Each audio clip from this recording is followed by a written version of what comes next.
শত চেষ্টা করেও আমি লাউতারা মার্টিনেজকে মাঠে নামাতে পারিনি। কাঁদতে কাঁদতে বলল আর্জেন্টিনার কোচ স্কালোনি। কি হয়েছিল তখন তা জানাবো এই প্রতিবেদনে।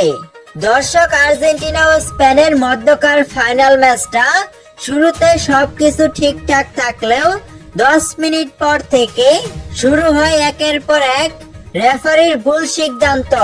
আর্জেন্টিনার কোচ স্কালোনি দেশে ফিরে সাংবাদিকদের প্রশ্ন উত্তরে জানায়, আমি বারবার লাউতারা মার্টিনেজকে মাঠে নামাতে চেয়েছি।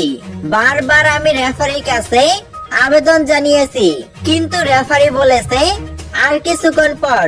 তখনই আমার বোঝা হয়ে গেছিল এই ম্যাচে কে চ্যাম্পিয়ন হবে তা হয়তো আগে থেকে ঠিক হয়ে গেছে।